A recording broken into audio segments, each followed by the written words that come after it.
Lucy, welcome to the show. Thank you for having me. And I do have to correct you on one thing. I'm not the largest English speaking YouTuber. I know, I said that and I was like, shit, do I need to re-record this intro? English teaching. It's like... I think Mr. Beast would be a little bit annoyed if I tried to claim that. No, English teaching, unfortunately. English teaching. But yeah, we're very nearly at 10 million subscribers, which is unbelievable. So talk us through, who do you help? What kind of problem are you solving for them? So with our online courses, we help Anglophiles, so people who really like English and enjoy learning it. But then we also have a different type of student, which is people that really don't enjoy English. They feel they have to learn it. And so we try and make it as fun as possible. And luckily it caters to those two types of students. And we're normally going for kind of intermediate to advanced learners. We have three main programs: intermediate, upper intermediate, and advanced. And yeah, they're an awesome group of students. We started off with a pronunciation course, and now we've headed more into grammar and speaking. Nice. So talk us through, go back to the beginning. How did you get started with English with Lucy? Well, English with Lucy started off as a little experiment in my bedroom at university. So back in 2014, I was doing a marketing degree. I was 19 at the time, which does give away my age a bit. Yeah, I was 19. I had moved to Madrid to do a marketing placement year, but it all went wrong. And when I got there, the company had shut down and I was too late to re-enroll in university. So I had to wait out a year in Spain. And the only job I could get was doing a TEFL qualification and teaching English. But it ended up being quite a nice thing because I actually really enjoyed it, fell in love with teaching, but found teaching grammar pretty hard because I'd never really studied it at school. And so I started watching grammar videos online on YouTube to try and kind of mimic the way other teachers taught it, try and kind of inhale and regurgitate what they said. And I just found the videos a little bit underwhelming in general. Most teachers were talking to the camera as if it were a classroom of students rather than that one-on-one connection that you get when you watch an independent YouTuber. And I just had this little niggle in the back of my head. I thought, oh, do you know what? I think I could do that because I really like marketing. I quite like performing and I also love teaching. And so I nurtured that idea for a while, went to my dad, explained the idea, asked him if he would possibly help me out with a business loan to make videos in my bedroom. And he didn't immediately say yes, I must say, but he asked for a business plan. And I put together this really crappy business plan. I'd love to see it now. And we basically worked out that I needed 500 quid to get a secondhand camera, lens and tripod, as long as I paid him back with interest, which I did. And yeah, in January 2016, I posted my first video. And within the first year, we hit about 100,000 subscribers, just over. In the second year, 1 million, which was an awesome year. And now we're about 7 years in and it's been an awesome journey. Now, most people who start a YouTube channel don't hit 100,000 subscribers in year one. So what was different? What were you doing there? So it was a slow start. The one thing that I had in my favor was I went in at exactly the right time. There really was a need for kind of this new wave of English teachers, and other English teachers came in at the same time. And there was like this group of us trying to do something new. But I think nothing really happened for my first 10 to 12 videos. So I actually took a break over my final exams at university. And I thought, oh, maybe this isn't going anywhere. I was making a little bit of money, but nowhere near what I'd need to survive in London. Whilst I was on this break, I noticed something on my analytics. One video took off, and it was a video that I posted months before, and it was really unexpected. And it started to get really high views every 48 hours. This is the real-time view stat, which is a really important metric that we still use very frequently when planning our content schedule now. And we noticed this video getting a consistent amount of views per 48-hour period. So it was something like 12,000 per 48 hours consistently over time. And I suddenly realized this must be the algorithm and I've got to work out why it's happening. So I dived deep into the algorithm. I started really studying the performance of my own videos, the performance of other people's videos with various plugins. I was using things like vidIQ to see other people's real-time views, all perfectly legal, just not a known tool. And then started to build a content strategy around that. And then the channel just took off once I mastered that. I say mastered, it's like a constant peak and trough with the algorithm, because you finally get good at it. As long as you're first, it's fine. Then other people catch on, and then the algorithm doesn't like it anymore. So it's constantly finding this next thing that is going to draw people in and keep them, and then cause YouTube to keep spitting your videos out to a fresh audience. And how do you think that compares to the SEO game for those people who've kind of been playing that? Do you know, like, because I guess you've never really done a lot around SEO in terms of, you know, Google search. So we're so green with SEO. We've started about a year ago working with an SEO guy. Is that the technical term? An SEO guy. And yeah, I can see some similarities. An SEOist. I like that. Yeah. An SEO-nister. One of them SEO people. Yeah. One of them, yeah. For me at the moment, the SEO seems so much more transparent in some ways, and so much murkier in other ways.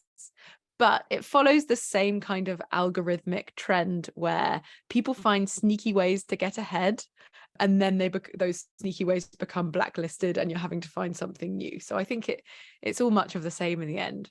Do you feel there is a lot of that kind of sneakiness with the YouTube stuff as well? Like, how much of it is around like make the best possible video with the best quality and all of this kind of thing, and how much is like sneaky tricks? I wish it was all about the quality of videos. Sometimes I really wish it was, but unfortunately that's not the name of the game here. Videos that I have poured my heart and soul into, and you know, I think they are like the best lesson I've ever made, sometimes just don't perform, and it's heartbreaking until I rebrand them and repackage them with a clickbaitier thumbnail and title, and then suddenly they pop off. It is frustrating. I've definitely gone through periods of overshooting on the kind of clickbaitiness and sneaky tricks.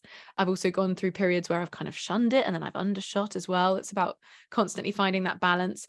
But there are lots of tricks we use or have used in the past. I can't say that they'd work now, but they really helped with us get our channel off the ground. For example, once I posted a top 100 words you might mispronounce or something like that video, and I accidentally missed out number 29. I can't remember what happened. I think I either made a mistake and cut it out, or I forgot to film it because it was quite a long list, and I wasn't using an auto cue at the time. I was just reading each word and memorizing it and saying it to a camera. And so I just thought, no one's going to notice. I mean, my average watch time is like 5 minutes anyway, so no one's going to notice. But what happened was this barrage of comments coming through, and forced engagement of people acting as if their life was over because I hadn't included number 29. I love looking back at the comments on this video. It's like, oh my God, you missed out number 29. I can't believe you've done this to me. I must know what it is. And that was something really interesting, because the video then immediately went viral and performed really well over time. And it goes back to that real-time views metric I mentioned before. I don't want a video that gets 1 million views in a day and then flatlines. I would much prefer a video that gets 20,000 views per 24 hours consistently for like the next 5 years. That's going to be my bread and butter. That's going to bring in consistent passive income rather than just one peak. And it's healthier for the channel. You get fresh eyes constantly rather than all at once. So we noticed things like that, like inserting intentional mistakes. So we started doing that on purpose every now and again. Also in short form content, that can work quite well. It forces a lot of engagement. In a pronunciation video, I might do 10 words that are really, really hard to pronounce, but number 7 is actually really easy. And then a load of smart asses will be like, 10 words that are hard to pronounce. Hell? You'll never believe number 7. Exactly. And then number 7, you make it so easy that the smart asses just can't help but say, excuse me, number 7 is actually so easy. Like, I've said this my whole life. And you're just there rubbing your hands together like, yeah, come on, baby, tell me how easy it is. And it forces engagement. Is it immoral? I don't know. I think you've got to do like a few things like this and have some fun with it, and then engage in the comments. Don't gaslight people. Say, yeah, you know what, I missed out number 29, things like that. But yeah, that was really good. Now it's kind of, we've noticed a lot more work on the things on the thumbnails work. For example, if I'm doing a video on the word the, I might put an example where it works in British English, but it doesn't work in American English. Put a big X by the American English one, and then a load of people will come on and say, oh my God, I can't believe it. And then they'll watch it and it's actually a really good video. So you're kind of like rage baiting in a way. You want people to think they're going to be outraged, and then you immediately switch and they actually really enjoy the content because it is a genuinely good video behind that initial thing. So it's kind of like the reverse of catfishing. In a way. It's like you want to show something that's going to make people feel like they could be pissed off, and then afterwards you're like, oh no, you love me really, didn't you? Yeah, in a way. So we tried not to do this for all of our videos. We probably do 1 in 4 like that. We try to divide our content into 3 pools in like this big Venn diagram of content, the stuff that works for the algorithm. But if you did that all the time, people would really catch on. They wouldn't enjoy the content. You've got to make sure the content behind that facade is good enough. Then you make the content that your audience really wants, like probably a really intense grammar video is not going to bring in a load of new videos, new viewers, but it is going to keep those subscribed viewers really happy. That's what they want. And then the last one is doing stuff that you want to do, that makes me happy, that makes me feel proud of my content. Because if I neglect that, then I start to really lose motivation, and burnout's a very real thing. But yeah, it's like a constant road of discovery with what content is right to push, and it's always changing. All right, so you've become a YouTube badass. You've built up loads of massive audience.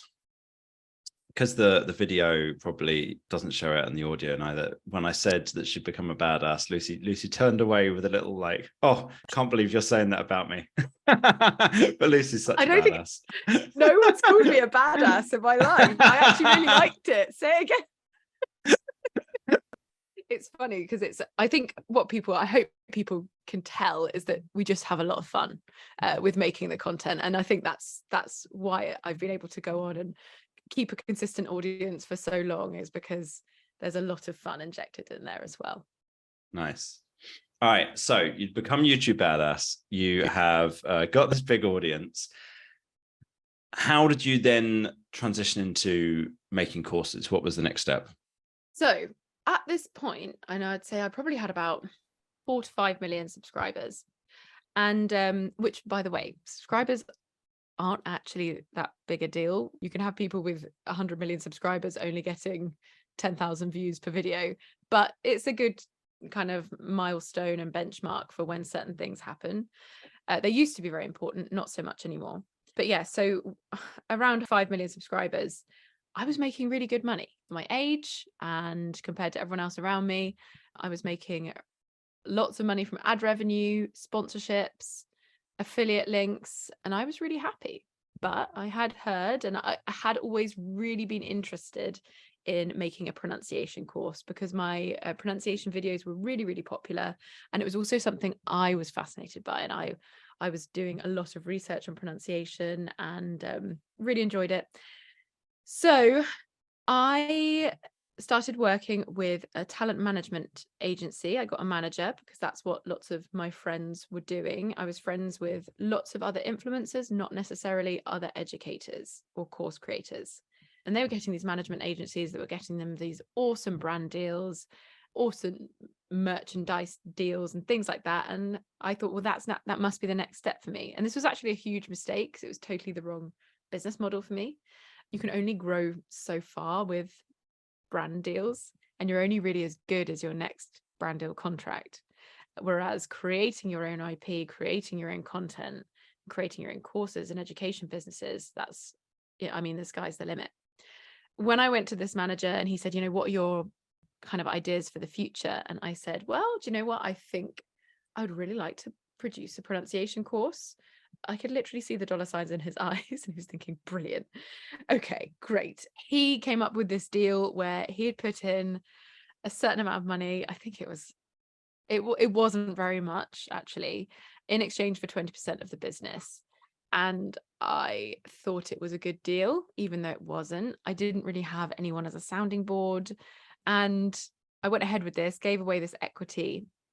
Then it turned out that he didn't, and we also used that money to pay for the lawyer's fees to sort out how he was going to give me the money, which is the stupidest deal ever. But you got to go through these things to learn what not to do.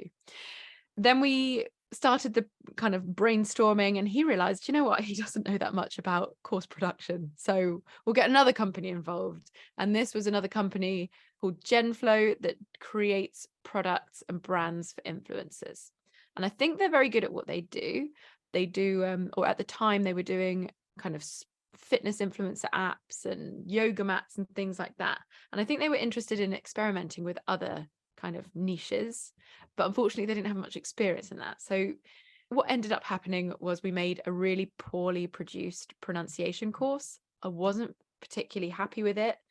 They had a certain percentage profit cut, and it just wasn't great. Like, we released this course, I wrote it all myself, did all the work myself.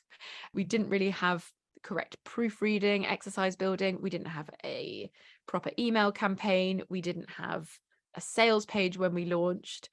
But again, I had nothing I remember to seeing benchmark it this against. when you showed me what you had. I was like, what the fuck is this? Like, I was so appalled. It was awful. Yeah. But we were pulled and excited as well. Like, imagine what we can do with this. Yeah. Yeah, it wasn't good at all. In fact, I hope that someone has like web archived it, because I would like to see it again. Oh yeah, what's that tool called? Wayback Way Machine or something Wayback like that, Machine. I really hope someone did do that. Yeah, it performed relatively well. I mean, I was really chuffed with the revenue we made from it. But then I started talking to other people in my industry, in the English teaching industry, that are making courses, and I suddenly had this oh shit feeling, like massive FOMO. You know, people with kind of 5% of my audience are making 3 times as much per launch. I think I've messed up on this massive opportunity. What was also happening at the time is that my home life wasn't particularly happy, not with my husband, Will, who I now work with. Will was a farmer, and stuff wasn't going very well on the farm, and we were considering leaving it. And so we ended up thinking, let's leave. We had to leave. Let's leave. Let's start working together. Let's buy my old business partner manager out of the business and just go at it alone. And this happened around the time that I met you at the DCX London event in 2021, or not DCX London. Is that the one? Yeah. I'll give the background on this for everybody. So I organize a conference in London, and Lucy and I are both part of a network called the DC, Dynamite Circle.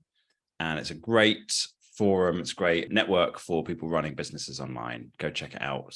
dynamitecircle.com, I think, is the website. And so there was like 70 of us at this conference. And what happened is we told the central team that we were planning on putting on the conference. And they, you know, like you got TED conferences and TEDx, you got DC ones and DCX. So I run the DCX community run event. And the central team had told us we couldn't call it DCX London because they felt that COVID was still not completely finished and they weren't sure about liability. And so we were supposed to call it the unofficial London event. And we were like, well, that's the stupidest idea I've ever heard. So we decided, instead of calling it DCX London, we would call it not DCX London, because we're kind of snarky. And then to make it extra snarky, we put the not in brackets. So we had not DCX London logo, we had not DCX London t-shirts, not DCX London stickers made, the whole kit and caboodle. And that's where I met Lucy.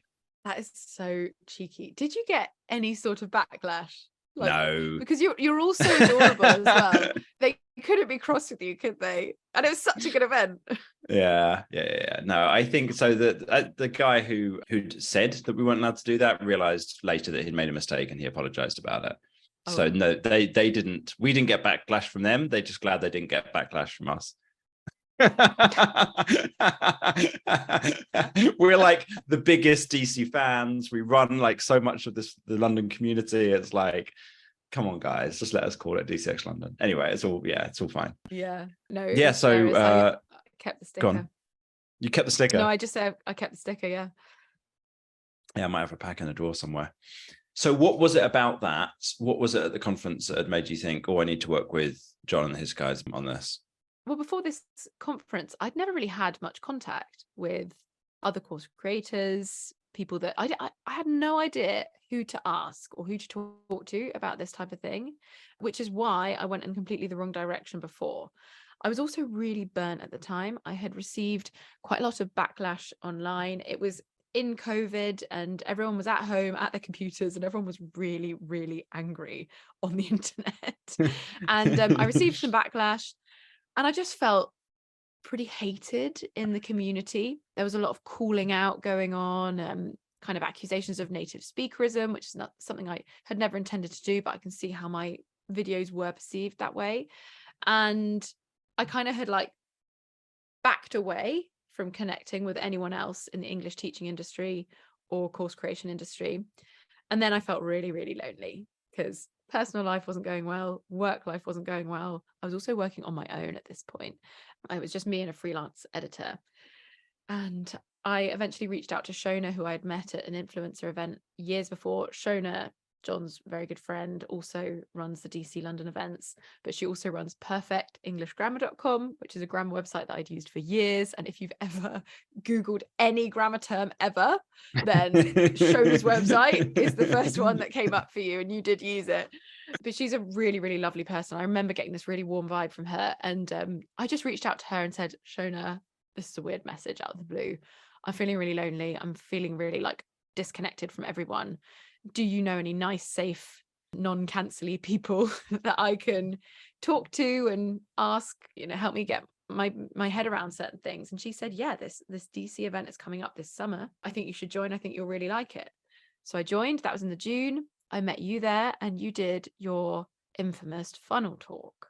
I don't know if you want to give people an introduction to the funnel talk, because it's if anybody wants to see the funnel talk, there's a version of it. You go to datadrivenmarketing.co/webinar and you can sign up there and watch the talk. It's a really good talk. And I think you weren't even meant to do it at that event, were you? It was just someone had pulled out and you were like, I'll do the funnel talk. Yeah. Thank you, whoever pulled out. I didn't want to hear your stuff anyway. I watched this funnel talk, and this was my first ever not corporate, because the DC isn't corporate. This was my first ever like real business event I'd been to, and I felt a bit ridiculous there. I like put on a nice dress and I sat there, and it was a lot of men, and I thought, I don't know if this event was for me. Then all the talks started and I was like, this event is so for me, it couldn't be more for me. And then your funnel talk went on, and I just, after hearing about the order bumps, the upsells, and the passion with which you delivered it, and the kind of the humor that you injected into it, I just thought, I need to work with this person. So I think it was at like the final drinks, because it was a 2-day event, I think, like 3-night event. And I just said, look, this is my situation. You asked me how much money I was making, which was really not very much at all. I wasn't really promoting the course. I was just going from people who were landing on my website and buying randomly. You asked me how much money I'd like to make, and I told you what I thought was like an extremely inflated figure, and John just laughed in my face like continuously for too long. It was a proper like ha ha ha ha. I was just clutching my Aperol spritz like, oh God. When Lucy gave a talk about this, about our business at the DCX London event this year, and when she did and she told everybody that I'd laughed in her face, everyone's like, yeah, that kind of makes sense, that sounds like John. Well, the funniest thing is, I think it caught you off guard and you did a really loud laugh, and then I pointed at you and I was like, yeah, just like that.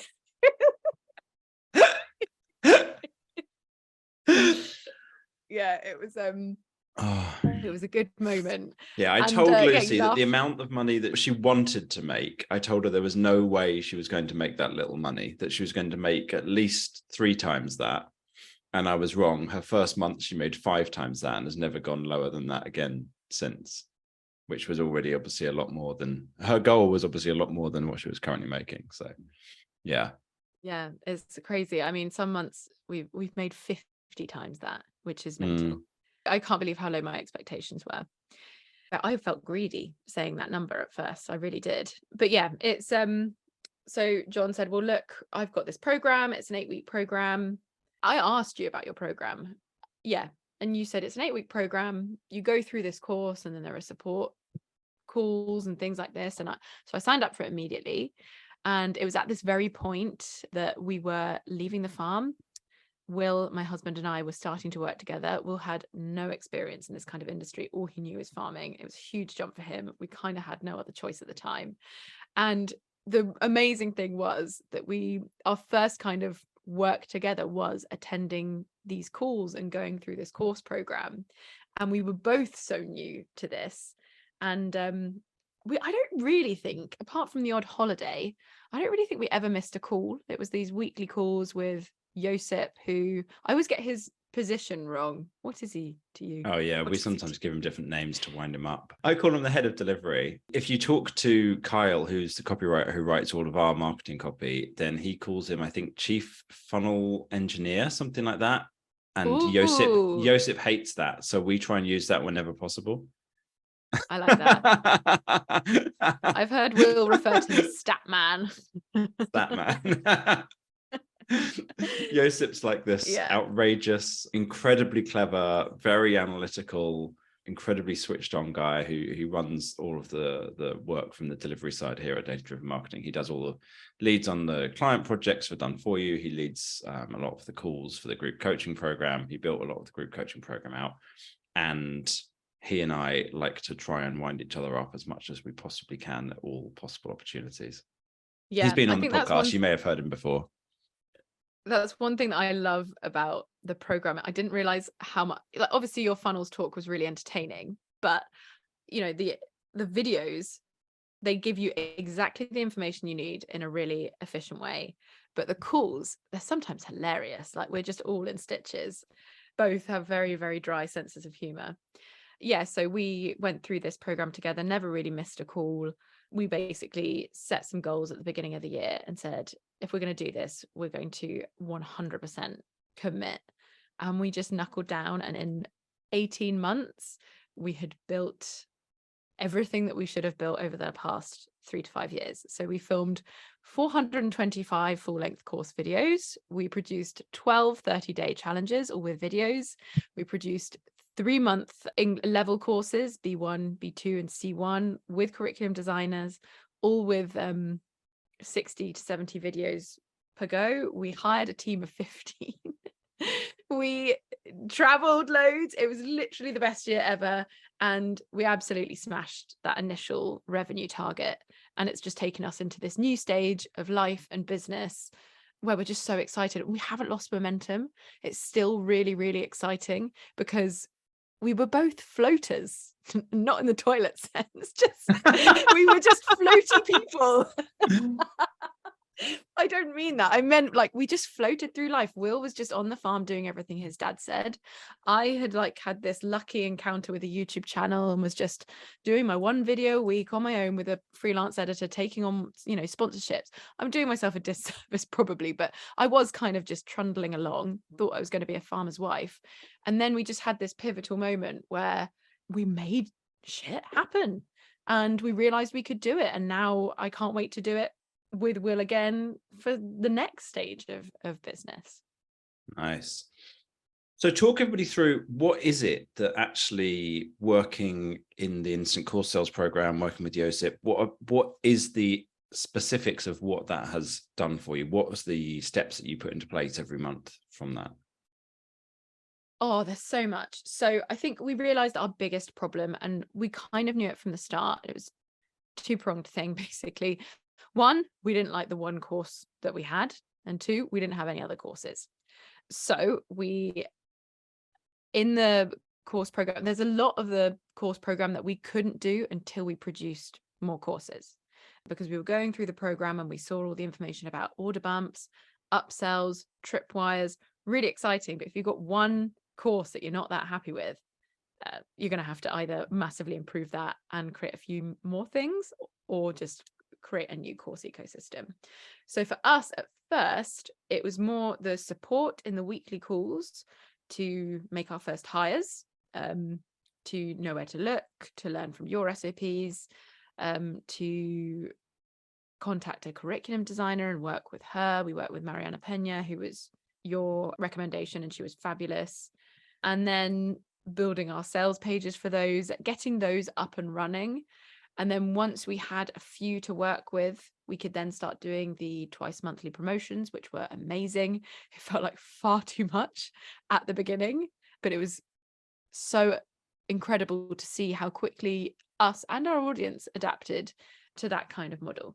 We give away a hell of a lot of free content and very valuable content, but then we are also not afraid to do frequent promotions, and it works really well for us. We take the occasional breaks. We probably do like 18 promos a year, and they felt like a lot of effort, a lot of copywriting at first, but as we hire and we can reuse emails, we've hired a copywriter, things like that, things have got a lot easier. So working through that and learning how to, I was taught in the program exactly how to create the courses. It was the support. So every question, how do I set up this sales page? How do I hire the right person? What interview questions should I ask them? Oh, I've got someone difficult working for us at the moment. What do I do? And it was just every kind of bit of support along the way, being in a group of like-minded people who had been through similar things, who were maybe like slightly ahead of us, or we'd been through it and we could give them advice. That was really good.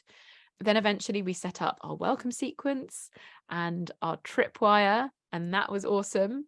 Yeah, the actual course content and the instant sales program was amazing to kind of get us to grips with all of the language. Like, what is an order bump? What is an upsell? But it was definitely the support and Josip's knowledge and Monica's copywriting knowledge more than anything else that we found really valuable. Nice. Talk everybody through how that was kind of useful for you. So you've got the calls with Josip once a week. What parts was that useful for, and what parts, and how did you interact then with Monica as well? Because you're not on the calls normally with Monica, are you? No, so there are 2 calls a day. There's like for our time zone, it's a really early morning one or an afternoon one. And the really early morning one worked well for us. We didn't realize it at the time, but one is with Josip, the other's with Monica. So Josip, his main thing that he taught us, and this was so important for Will, was how to do the tracking and KPIs. In fact, that's something I'd forgotten to mention because Will completely takes control of that now. And it was so funny because Will was a farmer before, and he had never looked at a spreadsheet in his life, basically. And then suddenly he was presented with all these numbers and he was amazing at it. And it took him a while to get to grips with it, but Josip kind of gave him these templates.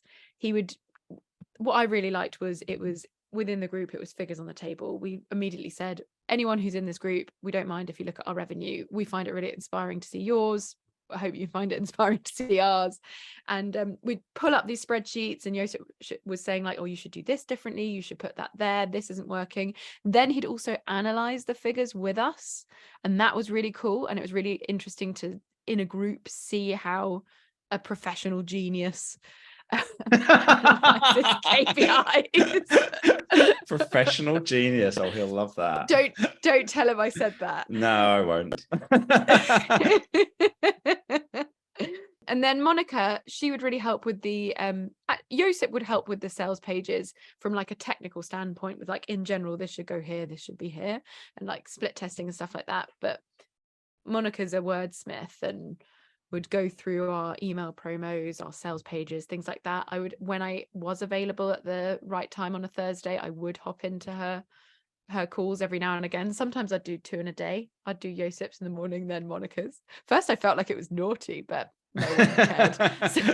so yeah. And I think first it helped us to train ourselves to be good copywriters, and now we're putting our teachers through copywriting training and guiding them. And I think it's so important with both of these things, copywriting and KPIs, is that we had to do it ourselves first. And I heard Julian from Measure School mention the other day about how important it is to do your tracking yourself, and don't immediately automate it, because otherwise you're not going to really fully understand it. And I've had this experience with Facebook ads and tracking on that side. I've let another team do it and I'm none the wiser, and I can't just hop in and see it like a red flag or anything like that. So I'm really, really pleased we did that kind of DIY approach to analytics and copywriting first. So then we understood it, and then we could start making the right hires. And now that you've managed to increase your revenue dramatically, and you've got all these systems in place, and you've got this whole team 15 people. What kind of changes that had for your life? Oh my God. I think the first thing is that just really happy. And we both weren't before. Not to go too deep, but we were both pretty miserable. We didn't really realize how miserable we were because we had nothing to compare it with. But we were stuck in Bedfordshire. No hate on Bedfordshire, but it's pretty flat. Bedfordshire is lovely, everybody. It's not the Cotswolds, No, we were both miserable because we didn't really have any satisfaction, and my only sense of achievement was how much of a brand deal I'd got or how many subscribers I'd got. And actually now it's so rewarding, managing a team, creating products that help tens of thousands of people that we genuinely love. Like Will sometimes has to physically restrain me from giving away free courses when I meet people, because I just want everyone to take them because I like them so much.